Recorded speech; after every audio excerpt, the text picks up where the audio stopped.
Hello and welcome to Tea Time, where we bring you the biggest entertainment stories. But this morning we have a studio guest, and it's not just any guest. It's a big personality that we have seen on our screens a million times or more. And before we tell you who it is, let's quickly get the usual out of the way. I'm Tokunbo Taiwo, and I'm here with my tremendous crew, the wonderful Elsie Godwin and the outgoing Ife Oshunkeye. Hi guys. Hey. Okay, so yesterday, Chief Daddy, the premiere happened, and I can't get over the dresses and what people wore because, like they said, it was supposed to be Nigeria with extra touch. Elsie, I don't know, did you see the pictures? Did you see? If you, and you can't. I'd rather not speak. Why? What happened? Nothing. What's what? If I'm going to say something, there's one person I want to talk about, but I don't Yeah, want go to, on. So let's Oh, is that bad? Go on, spill. We're spilling tea. No, we're not spilling tea. Ife, did you see anyone that, I'm sorry, I'm not speaking about Chief Daddy. Why? What happened? Are you guys upset? Oh, okay.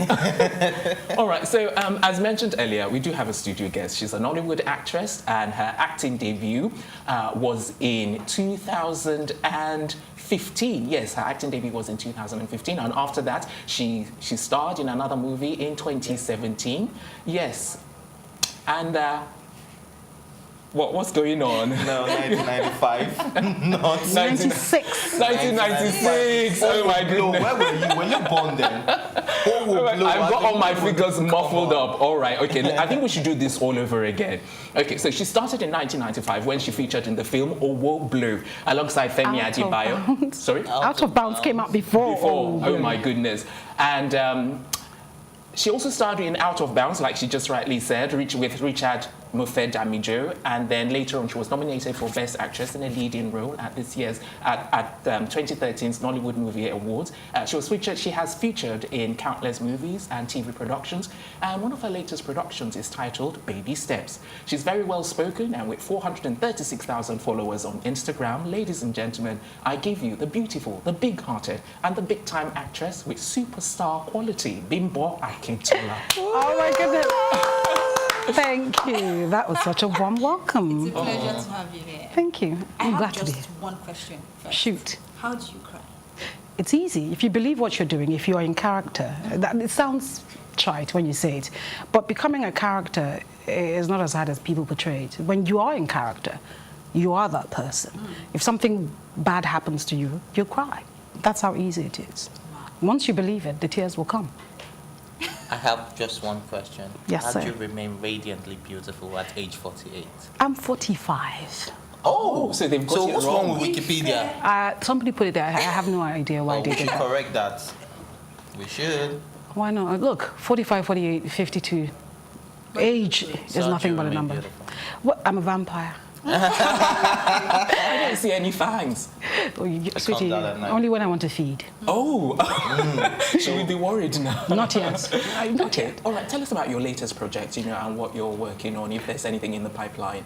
Baby Steps is what we have right Okay. now, and it's a comedy. It's not the usual, because our comedies tend to be a mixture of all sorts, but this is just one story from top to bottom, and it's a little different because we worked with babies. Working with children is fantastic and horrible. I was going to say, were they easy to work with? I love children, so I get along with children pretty well. So, but attention span, once they're cranky, you can't change it. Once they need to sleep, they need to sleep. So it can be horrible because of that. But working with children can also be a joy. So this was more joy than anything else for me. Good. And I understand you have a foundation that buys toys for children in orphanage. I've been doing that for 4 years, not just toys. What we do is, I thought about it once. I said, every Christmas we're excited. And I have so many memories, from way back. Christmas in my house is like a big deal. We're 6 children, so all of us make one big party.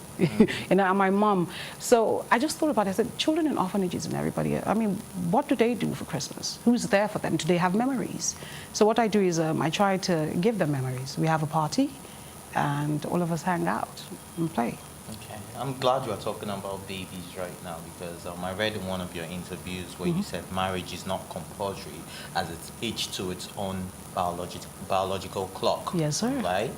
So does that mean you're in support of all the reproduction process? Having babies without... Of course, I love children. I will have children. whether I'm married or not. And I'm sure some people are going to say, oh, goodness. But, right. you know, the truth is, I love children. I'm talking about like surrogates, like If it IVF. works for you, why not? Okay, now this leads me to my next question. What is your take on Kemi Olunloyo calling out Linda Ikeji Okay. about wearing a moonbomb Okay. and using Okay. a surrogate? All right. Before you answer, just hold on to that thought. We need to go on a quick break. I know I've just saved the day. So we'll go on a quick break. When we return, we'll continue our conversation with screen goddess Bimbo Akintola. We'll be right back.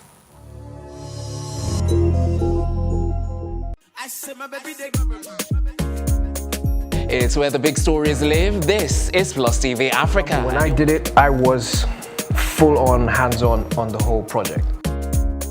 So how did you deal with it? All of that negativity. I got depressed, obviously. Duh. Haven't you heard? I've got two of the hottest topics currently trending on social media. If you've seen the word Senate trending on Twitter, that's because the Nigerian police force has gone Trump style. I haven't shared this with anyone, but I reckon I get about like 100 people asking for help a day. That's a fact. I can prove that.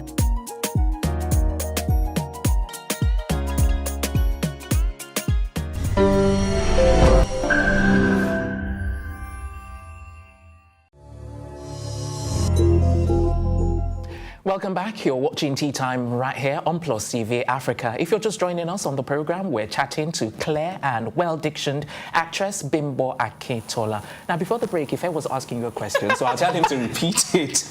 Oh, do you really want me to? No, please, if I repeat your question. I can't remember. You just said you're in support of all the reproduction processes such as IVF, surrogate. Yes, look, a lot of people have issues with pregnancies, right? So if you have an issue and IVF can help you out, why not? Now, surrogacy, look, if it's your thing, yes, some people are too old to have kids. The older you get, you know, more medical problems for the child. So you might say, because of that, I'd rather have somebody else do it for me, someone younger. Or maybe you don't have a womb. And if you just want it for whatever reasons, whatever works for you. Honestly, as far as I'm concerned, whatever works for you. We all have one life to live and live it to the max. Okay, so what you gave one word for Kemi Olunloyo? Is she all right? Oops. I'm just asking because if Linda Ikeji decides that she wants to use a surrogate, whose business is it? Exactly. Sure. Maybe Kemi needs to find a hobby, something to do so that she's not so, you know, focused on other people's lives. Sure. But that's her hobby, though. Is it? Focusing on other people's she lives should get a new and one. blogging about. Well, that's a profession. She's a journalist. Really? We're focusing on your life right now. No, you're talking to me. Yeah. You're not We're talking having a at chat. me. Yeah. They're having a chat. Or coming up with all sorts of allegations. Allegations. Absolutely right. And you have no proof. So that's ridiculous. Absolutely. So you played a historical role in 93 Days, Yeah. playing Stella and Daddy. Yeah. How did that feel? What was your first thought after reading the script? Oh no, the script was amazing. And you see, when you read the story, you get a different perspective on the whole Ebola period. I was in Lagos then. And I remember at one point, we actually all went out at night. We're like, oh God, we're bored, let's go out. And we did, and we kept using sanitizers and all. It was, I don't think we understood how different everything could have been if it wasn't for Dr. Adadevo and all the other people that were at that hospital and the people that lost their lives, because they did a great thing for us. We could have died in thousands, but they caught it. And just reading the script made me realize that, you know, it could have been worse. We could have been like Liberia, with people, dead bodies all over the streets. And you now ask yourself the question, if it was you, if you were in that position, would you do the same thing they did? Would you stay there and know that, okay, I could die, no big deal, let's save people? Would you? And you start asking yourself questions and you're not sure. You know, you want to believe that you're principled enough that if you are in that position, you'll do exactly what they did, but you can't be too sure. You don't know. And they didn't think about it, they stayed. They lost lives. Dr. Adadevo, we lost her. Her son lost his mom. My husband lost his wife, you know, and all that was her sacrifice to us, for Nigerians, for Nigeria. It's amazing. And doing the film, for me, being part of that film was just, it was important that we honor our own. And till today, I don't feel like I gave her, I tried my best, no jokes. I was almost going crazy, but I felt like we should have done so much more than what we did. So much more. So much more. Okay, I want to bring in, a different angle that we haven't spoken about for some time, but people always, talk about it because, as I described you earlier, you're clear dictioned, well spoken. So I just want to know if, like me, you were hanging out, with her royal, her Majesty. In England, Queen. darling. Yes, darling. And we're having tea. Should I bring all the trimmings and all of the spoons? The Queen and I are cousins, darling. I do not like to speak about that because You don't like to speak about it, yeah. Obviously. All right, so We're you're related. speaking about dictions now, He's not right? very pleased though. Bring him in, Oi, fam.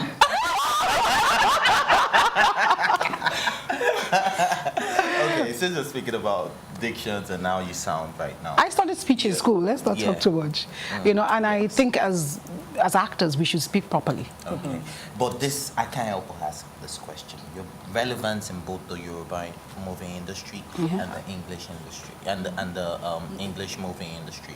So how do you, if you had to pick one, which would you pick? English or Yoruba? Why do I have to pick? If you have to pick. No, I don't have to. If I don't have to. If you have to. Okay. So If someone says, okay, Bimbo, you have to choose one, Yoruba movies or English movies, or you're not going to act ever again. Are you joking? Of course Yes. I will. The thing is, the Yoruba I films, love right? the confidence. The Yoruba films, I love the stories. Yeah. They're more original. We have to be truthful. Yeah. But the English side has more reach for some reason, right? And the Yoruba industry, they don't pay well compared to the English. So, they both have their, advantages and disadvantages. So I'm great being, with both of them. I won't choose. So if you have the chance to change something in Nollywood, What would it be? It's like talking about having a chance to change something in Nigeria. The fact that we're not one. Unity, we don't, for some reason, we're not one. And when you're not one, you can't, without unity, you can't create. So we have the same problem in the industry that we have in Nigeria. If we were together, if we were one, we would have achieved so much more than we have. But, all sorts of things come to play. In Nigeria, they talk about ethnic differences, they talk about religion. It is just ridiculous. Because my dad is Yoruba, my mom is from Edo State, and there's no part of Nigeria that you go to and you don't see Igbo, Hausa, Yoruba, whatever, everybody living in the same area. Like, if you go to countries who do have problems like that, they don't stay together. So we don't have it. I think it was political. It started, with politics, trying to, create all sorts. So we were not unified. We didn't come together to vote against one person or vote for one person. And now we've bought into it. So it's the same thing we have in the industry. We're all, looking after number one, yourself. Okay. You're not looking at the total picture, which is that if the industry is well organized, then the better for you. Okay, let me ask you something to do with one of the headlines to do with you regarding last year. One of the actresses, I think, passed on, and you came up with a reaction to some people who were backlashing you for not attending the funeral. Yes, so I wanted to get gauge on that and then get clarity on how you felt about it at the time, because I think you came out so strong on some of those fans. So do you have any regrets whatsoever? No, usually I ignore people who come up with negative comments because I think it's a part of the job and you should get with it and just ignore. But at that point in time I was in a rough place, so to speak. I hadn't seen Moji in at least 10 years before she died, but we were close. It's like that, you're working. If you don't have a job together, you don't see each other. And I don't hang out or go visiting, but you're my friend, no matter what. Once in a while I call you or you call me and we say, oh, what's going on? Or we'd see each other somewhere and it'd be like we never, lost touch. So when I found out that she died, I kept remembering all the times that we had hung out together. I kept remembering her because she was a fantastic person. And, normally we say that about every dead person, but in this case, it's true. She was a gentle person, very real. So I was very upset and I wanted to just, say something about her. And sometimes you can't find the right words, but I muddled through and I put something out there. And I was just so upset when someone came up with some stupid, statement about, oh, where did you go? Yeah, you did blah, blah, blah. You're on set. You've been paid to work. You're a professional. They do not understand death. Our job doesn't do that. You go and work because you've been paid. The show must go on. I studied theatre at the University of Ibadan, and that's the thing. That's our motto. The show, you are dying, get on stage. You have to perform. Okay. So you don't leave set and say, oh, you know, my friend died and I want to go. Except, you know, maybe the director is also someone that knows her and they want to go, and then you can leave. But as an actor, you're property on set. You've been paid. They're using you. You have no choice but to be there. So I was just, normally I would ignore, but then I was just so pissed off, and I just thought, maybe, before I could think about it, I got, and you know, sent. So, okay. I'm glad you brought this up because an issue occurred recently, not even recent, just over the weekend, and the internet was set ablaze. First, this question is a double-barrel one because, number one, I believe there's a lot of competition in the industry, like you said earlier, like lack of unity. So, Uche Jumbo and Iniedo had a collaborative debut movie, Heaven on My Mind, last week. And Omoni Oboli was missing. And if you remember, the Fantastic Four trip. And then she said something like she was stuck on set and she couldn't make it for the movie premiere. And Iniedo replied saying there's no production in Nigeria that will keep you away from coming to the premiere of your supposed bestie. Ouch. Stop with all this fake Instagram love. Ouch. So, and she called out Omoni Oboli. Ouch. So, ouch. Is there any production in Nigeria that can keep you from supporting someone you really love? Yes, there is. I have to be truthful with you, but usually, if she knew about it maybe before she collected the job, she could have said, you know, on this or so day, I won't be available from 6. And that gives her enough time to, you know, get changed and do your makeup and go for the premiere. But honestly, if I pay you to come and work for me, and you tell me you want to leave my set because it'd be funny. It'd be funny for you to say, I'm going for a premiere. Except she wasn't working and maybe Ini knows that or something. I mean, it's just, but that's... So you think it's wrong for Ini to call out someone you do? I think we forget ourselves on social media. I think we give too much information about our personal lives. And for some reason, the more you're on social media, the more you think everybody out there is your personal friend. They're not. And it's not your, you know, it's not private. Anything you put out there is for the public. So I think we need to watch what we write and what we say. Because you can't take that back. It'll always be there. Somebody can always, I'm sure people have munched it. It's everywhere. So you can't take stuff like that back. You have to be careful what you say and how you say it. Especially if it turns out that she honestly couldn't make it. You know, so we don't know what happened. Exactly. We don't know these. She was, and it was harsh. I love Lily. I must ask this question though. It was rumored in 2016 that you had a secret wedding to Yemi Black. Yemi Black, he's my husband. But no secret wedding. But he is my husband. You're married to him? Of course not. But he's my husband. So what's your relationship with Dede Mabiaku? Dede is my brother now. We went out 20 years ago. We dated, but now he's my brother. He's one of my best friends. We've always been best friends, actually. He's the one person I can call up. I can 12 minutes and I can say, Dede, see, and he'll answer me. Okay. So if he comes to you and says he wants to marry you, would you marry Dede? Do you marry your best friend? Yes, it happens. It's better to marry your best friend. Is it? Yeah. I'm looking forward to all my best friends are guys. Maybe I should marry all of them. No. And that's precisely where we're going to wrap up this morning because unfortunately we're out of time. We're back this afternoon though with a brand new episode of the program and we may just be having another guest on the show, so don't miss it. Until then, a big thank you to my co-anchors Ife and Elsie, the entire production team, our stylists, courtesy of Kudi's Empire, and of course, how can I forget our studio guest Bimbo Akintola. Thank you very much. I'm Tokunbo Tai was saying thanks for watching, and from all of us here, have yourself a lovely morning.